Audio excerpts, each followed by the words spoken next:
Hello again. It is Crew Call presented by Flow Racing, the home of NASCAR roots. We are so glad that you have joined us. We go into the garage area, we talk to the men and women behind the scenes, and we love doing it. Glad you joined us here on Crew Call. Steve Post, pit road reporter for Motor Racing Network, joined by 25-time winning crew chief, championship winning crew chief, Todd Gordon. How are you? I'm great. Fantastic. 4th of July behind us, and a great event up there at Road America. Yeah, Road America. Boy, I'll tell you what, it's one of my favorite weekends of the year. You just go up there, there's people everywhere, everybody having a good time, cooking out, grilling out, just really, really fun. Really enjoy that weekend. Yeah, the cool part about, and you see this out of a few of our road course venues that have history, is that, we've talked about races not being races anymore, being events. We went to the Coliseum, we made an event out of it. We go to the All-Star race, and they've got, concerts on. We've got events. Well, these road course events, the road course events are events. They're a weekend long camping environment. Fans all enjoying each other, doing more than just watching the race. So a cool venue and tons of people up there, and the food's phenomenal from what I hear. Food is phenomenal. Trust me on that. I speak from experience. The bratwurst, the brat mac and cheese, the cheese curds, all outstanding. I can tell you from personal experience. And you're right. It's like the racing is kind of the soundtrack. There's Mazda Miata series racing. There's Trans Am racing. Historically, we had Robbie Gordon out there jumping around with his trucks. He wasn't up there. I missed Rob. I missed seeing Robbie up there jumping his trucks around. But there's the racing going on. But you're right. It's the festivities. It's the people gathered up in a corner, or people walking the course. I love. I went last year one Sunday afternoon. I was coming back from a Cars Tour race at Langley, and there was might have been a Trans Am. There was a sports car race at up in Virginia, VIR. And it's been years since I've just done that, and I just walked the course. And I went in for a few hours, walked the course, and then left. I don't know who won the race. I don't know who did what. I loved it, but then you think about camping there, it just would have been spectacular. Yes. So yeah, it's a whole weekend event, and one that is jam-packed, has a little bit for everybody. But, really cool, and to your point, if you sit in one seat, somebody said this, if you sit in one seat for the whole race, you've shorted yourself, because you can get out to where, see the straightaways, see the braking zones, see the big sweeping corners, like go experience all of it, and it's a weekend to do that. So a cool event up there in Road America, and one that brought us a new winner. Fifth new winner of the season, new winning crew chief as well. Richard Childress Racing, 91 starts since the last win. Has to be a big win for RCR, obviously big for Tyler, obviously big for Randall Burnett, but also RCR to get back on its winning ways. It's been since July of 2020 down at Texas since they won. Yeah, and beginning of the season, first 5 races, I'd have told you they'd won in the first 10, because they were on it, especially this 8 team. But the 3 team as well. Austin's run pretty well, and Tyler's been competitive, and then thought he had it sewed up there at Bristol Dirt Race. Yet the turn 4 incident with Chase Briscoe. But since that point, I've kind of felt like that spin out took the wind out of their sails, and they were kind of working backwards. And what a great drive for all those guys. I mean, I thought Chase had this thing sewed up. He won. He led all of stage 1, didn't win it because he short-pitted both of them. But he dominated the race up until the 3rd stage, and Tyler hung with him on the start of the 3rd stage, and the pit crew got him out on his bumper on that green flag pit stop, and the race was on. Yeah, absolutely. I was actually down in turn 1 when they raced off from pit road, and there might have been a little gamesmanship down in turn number 1 as they come down through there. And turns out, at the time, that was the battle for 8th, maybe. Yes. And it turns out the pass for the lead was the actual pass for 2nd, I think it was, 2nd or 3rd. And then Harrison Burton, they pass him, and Tyler passes him and get the win. What was your take on the racing overall, Todd? Yeah, that's a great question. And I would say, candidly, I'd say that road course racing this year has not been as spectacular as it's been in the past. Yeah. And I think that's part of this car. I think we've gotten a car that this car, in ways, our intermediate racing's gotten much better. No doubt. I think because the car is harder to drive, because the mistakes are bigger penalties. You see guys with big corrections when they get loose. You see guys that, spin out on their own. Championship guys that spin out in practice. This car is hard to drive on the intermediate tracks, and I think it's made the racing better. I almost think the flip has happened. The old car with truck arms geometry and the rear suspension, they weren't made to be straight line race cars like these are. And if you overcooked the brakes, you wheel hop the back, you were off in the gravel someplace because it wasn't. In order to recover that, you had to get completely off the brake, and you're so deep in it. Like when you made mistakes in the old car at road courses, they were big penalties. They weren't just moving up a groove; they were off the track, or at least to the point where 2 or 3 cars get by you. I think this car is such a good road racing car that the overstepping the boundaries is a smaller penalty than it used to be, which doesn't make as exciting of a race, right? In my perspective, yeah. It's a really, really good car to drive. Yes. Fun car to drive. Fun car to work on. Yes. To make that car go around the track because you've got so many road course bells and whistles. Yes. On the car. But this goes back. And basically we want risk. We want penalties for missteps, and you don't get as many with this. The penalty's not as big. The penalty's still there. I watched. Down into turn 5, you saw guys that cooked it in too hot, and they couldn't get to the bottom. And if the car behind them had discipline, they could get to the bottom. And then they'd exit turn 5. That's the bottom of the hill there, the highest braking zone. And they'd exit straight up the hill.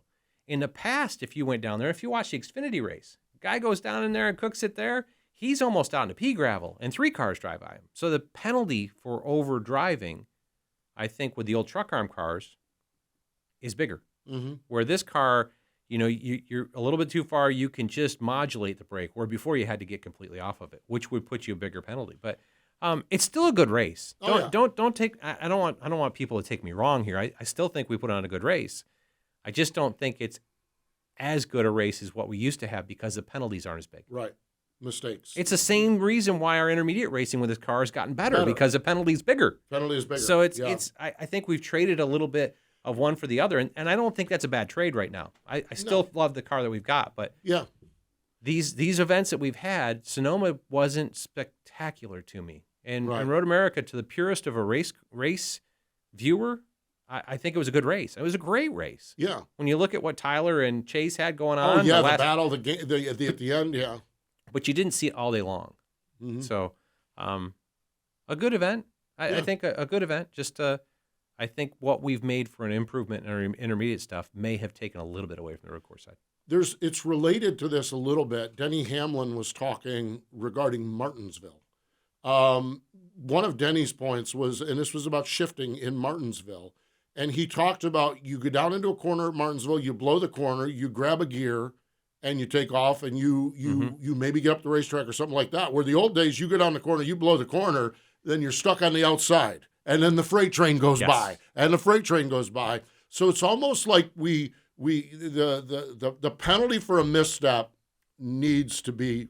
That's who are we to determine that? Racing is better, and it's more exciting for the fan base when the penalties are bigger. The penalties are bigger, right? That's all. It's not to the race car driver. I mean, you can recover better, so you like it better. But for what we like to see, passing, racing, side by side racing, people making mistakes that you can see. Right. Because that's what's exciting we're watching it. Right. We can't feel it, so we need to be able to see it. Watching these people do things on the edge. Yes. For 3 hours all afternoon on Sunday and seeing who could do it with no mistakes. And to your point, I think that NASCAR will address our Martinsville situation. I think so too. They're working on that, that's for sure. Stay tuned on the road courses. We've got a bunch of them and different road courses coming up. Yes. We've got Watkins Glen coming up. We've got Indy coming up. I'm missing got the Roval. The Roval. Yeah, the Roval. Yeah, so, I mean, be interested to see. Yeah, and they all have their own nuances. Right.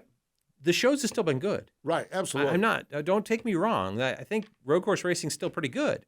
I just don't think it's as great. I mean, you look back, and we've had some iconic races at Watkins Glen in the past. Think about when Bobby Labonte had an oil line come off, and you had Marcus Ambrose and Brad Keselowski beating each other trying to get to a win.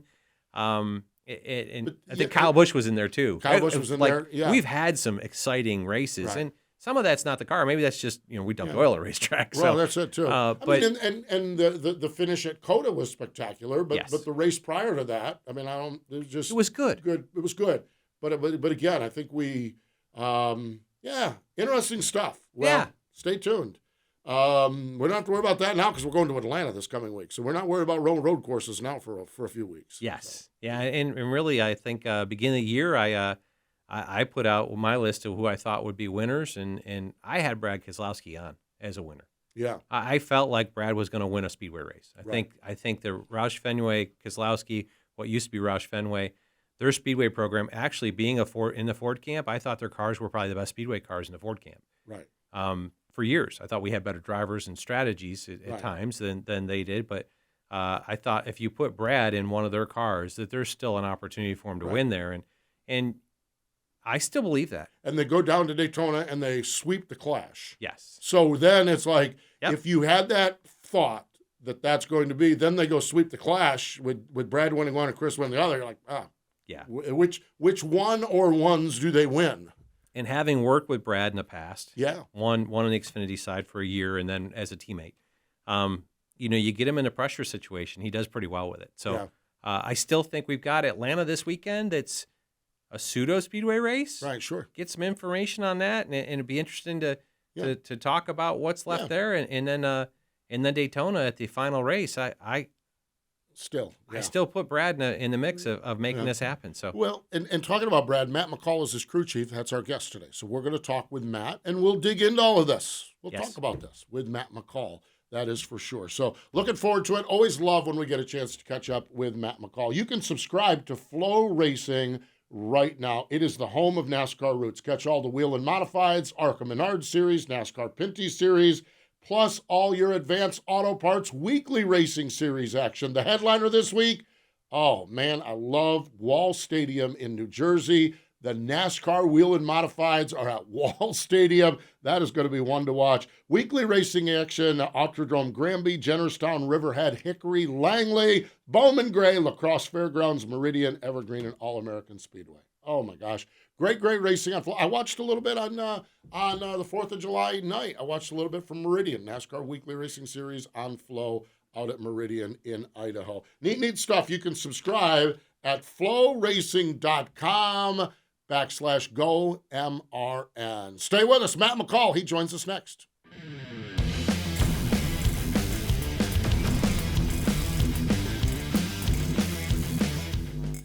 Welcome back. It is Crew Call presented by Flow Racing, the home of NASCAR Roots. So we talked about during the prior to the break that Matt McCall was going to join us. Yeah. You know the phrase, bigger name on other line.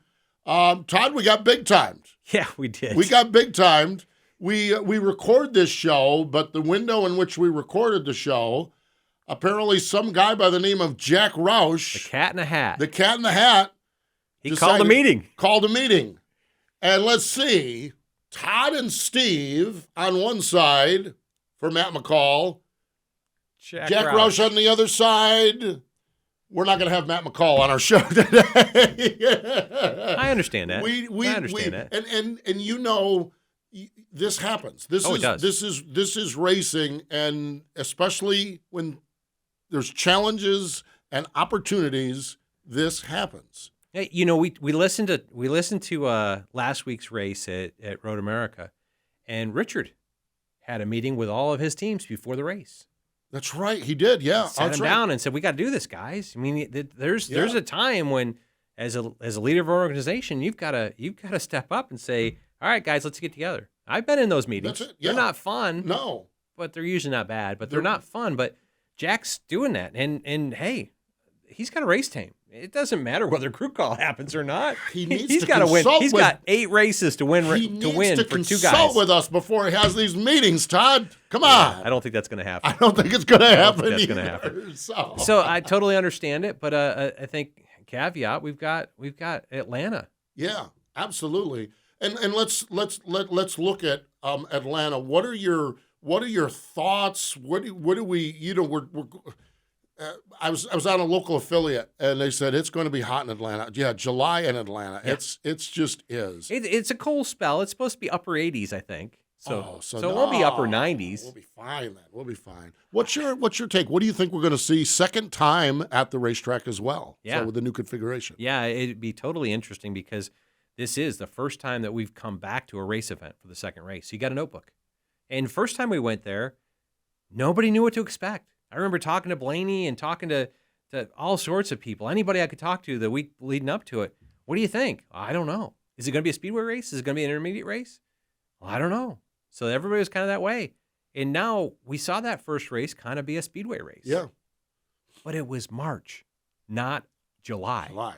So will this one be a speedway race? I think it will be, but I think it's going to be kind of like what we used to see out of going to Talladega and going to 4th of July Daytona. Right. Where you had to handle, where you wanted to be in the pack, you had to figure out how to make your car drive in the pack, but still handle in the pack. So I think some guys will give up some speed. I wouldn't be surprised if the guys that qualified 20th or so, because they do show up and qualify. Right, they show up and qualify. No practice, just show up and qualify. But I wouldn't be surprised to see the guys that dominate this race come from 15th to 25th because they gave up some speed to put more drivability in their car so that they can keep it wide open when they get in the pack. When they get in the pack, and then on Sunday afternoon when it gets hot and sticky out there. Yeah, I'm guessing. Stay tuned. Guessing, but right. yeah, stay tuned. Tune in because it'll be a great listen. It will. It really will. It's going to be fascinating to see what happens with it, and then taking this to the bigger picture. 13 winners. Yeah. Okay. Speedway, opportunity race. Yes. Can somebody jump up and add their name to the mix? I meant what I said in our building up to Matt McCall, but yeah. I feel like this is a Brad Keselowski opportunity. I feel like this is an opportunity for Brad to elevate, and I've been around him. He will. When the pressure's on, he finds another gear. I think there's tons of opportunities. I think this is an opportunity that Ryan Blaney could go out and get a win. Right. It's how the teams and the organizations, speedway racing's been very manufacturer driven. I don't know that Atlanta, when it handles, becomes as tight that way. Yeah. There's so many places and caveats, and the 8-car won last weekend with Tyler Reddick. Austin Dillon's a pretty good speedway racer. Yeah. I mean, you look at it, there's so many people that probably have their eye on this race and this opportunity to say this is a really good one for us. And it'll be fun to watch what happens. You look at that. You're right. Speedway racers. Blaney's really good. Blaney, a win is the 14th guy that gets a win, and that pretty much assures that he's in because he's so well in the point standings. Yes.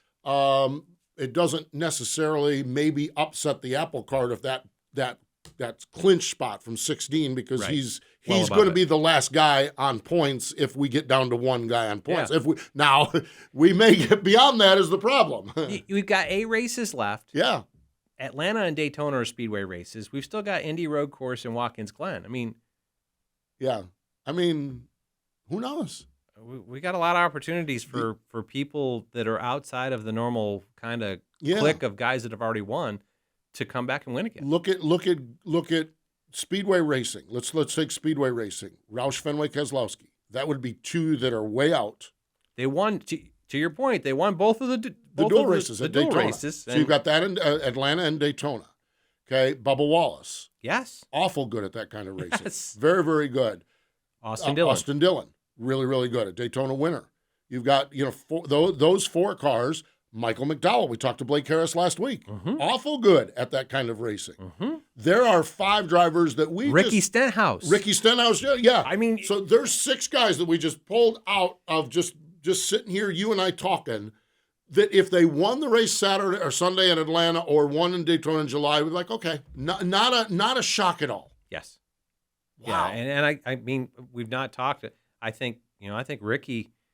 Hey, we were the good luck charm for that team. Oh, we turned that team around. That's why I have a problem with Jack blowing us off here. We have the answer, Jack. It's coming on crew call because we talked to Brian Patty and things picked up after that. Yeah, he was down in the dumps, and they honestly, understandably why, and since then they've kind of had a resurgence. So you look at that with Atlanta and Daytona, and then you look at a couple of road courses. Yeah. some of those same characters are pretty good at road course racing. McDowell, Chris Buescher, Brad Keselowski, they're pretty good at road course racing. Yeah. Then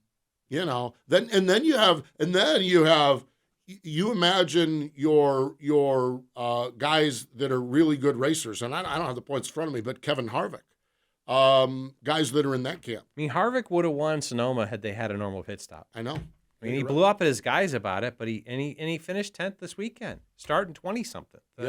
Like, solid weekend for him, and another place that, you could look for them to pull out. But the challenge is solid weekends. If we get a couple more winners, solid weekends don't matter. No. And I mean, we'll see where it all falls out. But for the sake of argument, we could have 16 winners and one of them not make the playoffs. Yeah, absolutely. Because we have Ryan Blaney sitting second in points, 33, 34 points behind Chase Elliott. We talked about this. Denny Hamlin had a 100-point lead at race 14 and was not the eventual regular season points winner. Do I think Chase Elliott's going to fall on his ear? No. But Ryan's within reach, and you could end up with Ryan making. I mean, their speed has gotten them to the point they haven't executed to the win, other than the All-Star race, which doesn't count for playoff eligibility. Sure. But I could paint a picture that Ryan could end up being the regular season points champion. And not have a win. And then have 16 winners behind that. One of them goes to the house. And right now, that race for that last spot is between Daniel Suarez and Chase Briscoe. Wow. Man. And And here's the thing. Look at the speed that those two have had at times during the season. Those two have had the speed to be two-time winners at times this season. I mean, we would say it's Denny Hamlin, but Denny's got 2 wins. Yeah, Denny's got 2 wins. So you go in by number of wins. Right. That's your first cutoff. Yes. Number of wins. Right. And then you go back to points. And then to points. So Denny, by getting the second win, has locked himself into the playoffs. So it's who saw that? This last 8 races. Yeah. It's going to be fun. It is. It is going to be fun. The dynamic that we just talked about with Atlanta and then New Hampshire. Yeah. Another new test of this new car. I mean, Harvick run really well at New Hampshire last year.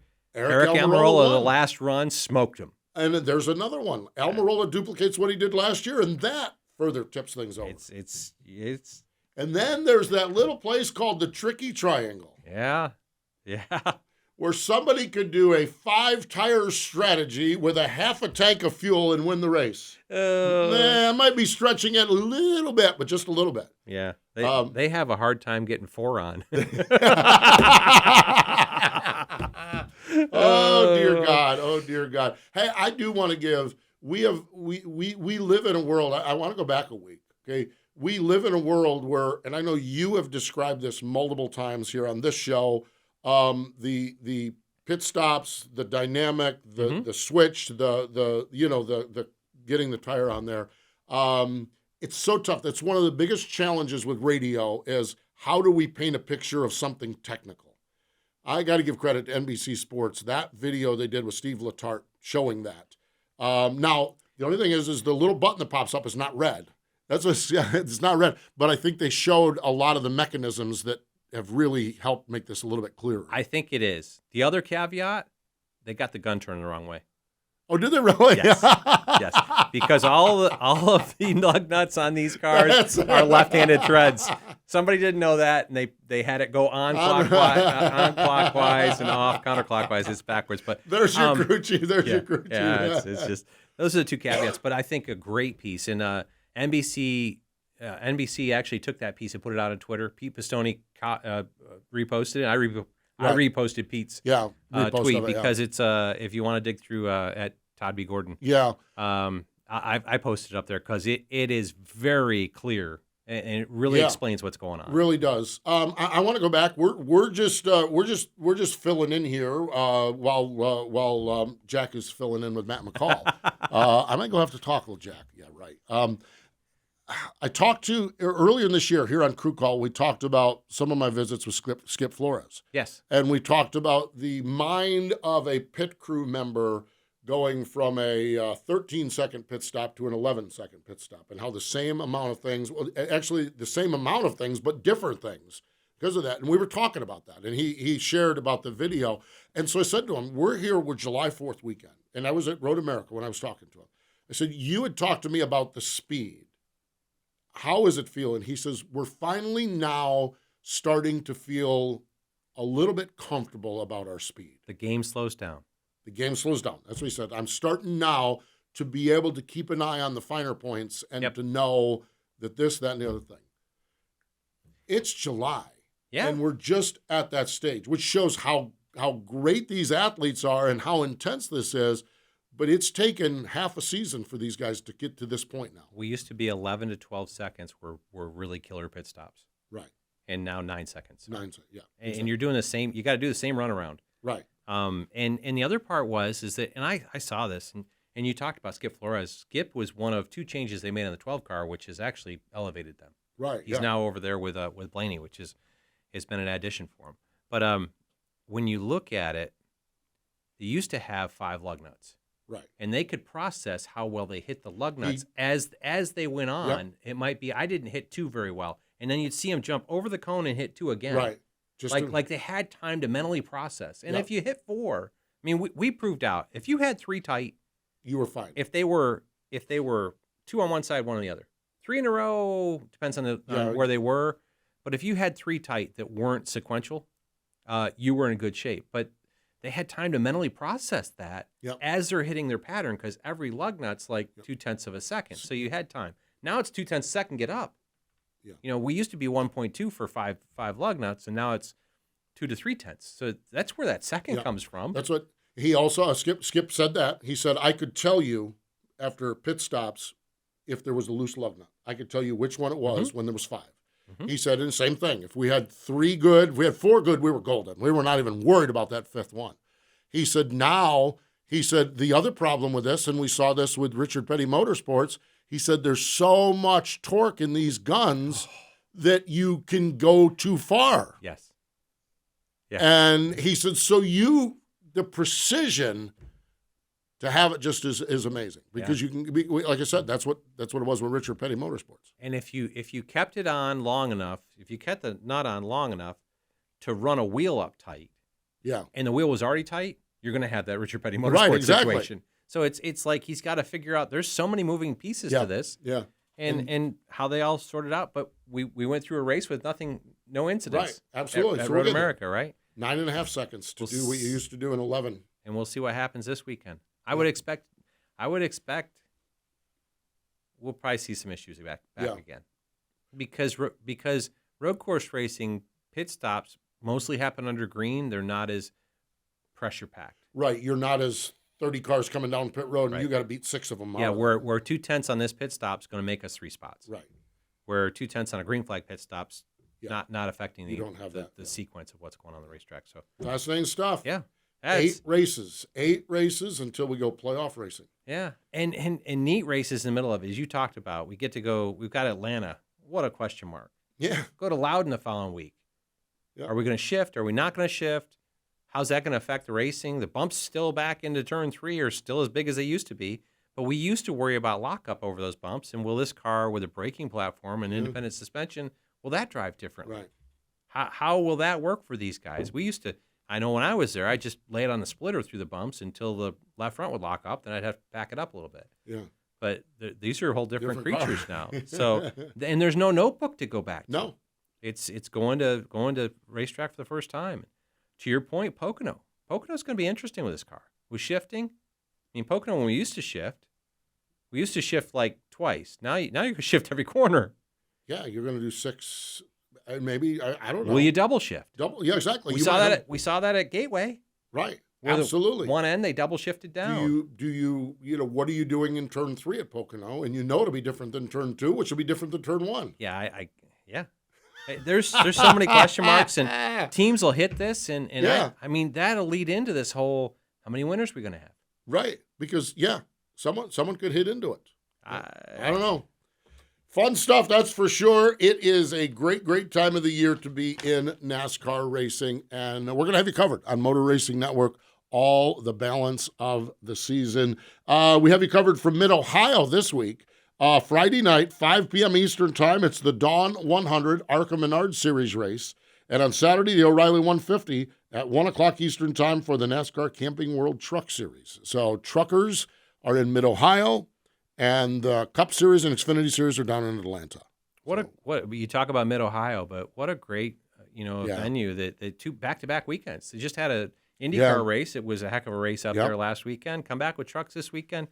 Turning on the heat up there. Yep. Our Truck Series playoffs are really close by. Only a couple races left before the playoffs start with that. So good time of year. Yes. That is for sure. Well, Matt McCall didn't join us, but I was glad we had a chance to catch up and give us a chance to talk a little NASCAR racing. Pretty good stuff. I'm giddy about the next 8, and then into the playoffs. The playoffs is going to be a whole other piece. Oh, we can save that for another conversation. But I just excited about what we've got coming up, and really it's not. There's nothing vanilla in the schedule. No. When you look forward, it's going to be even Michigan. Well, it's because now it used to be they were all cookie cutter, and they're not cookie cutters. I understand that. Very similar. Very similar. There's nothing on the planet similar to Michigan now. Nope. There's a track in California that from the air looks similar.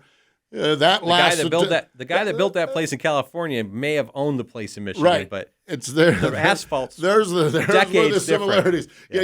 You get an aerial view and they look similar. Yeah. You get 100 yards from that racetrack and it's you're in a total different. It's like 10 seconds different. Wow. No, it's not. It's probably 4, but 4's a big deal. It's a big deal in California. You're lifting everywhere, and you get down there, and guy out front's going to be one of those on the edge races. So. Yes, and drafting's a big deal. Yeah. So it's not a speedway race, but it's got some speedway-esque. Man, you can go every week, and we'll do that. We'll go every week and just kind of break down, as we did with Atlanta, and then New Hampshire, and then Pocono, and then on down the schedule. Yeah. It's going to be awesome. Yeah. It really Going back to the Brickyard for the road course.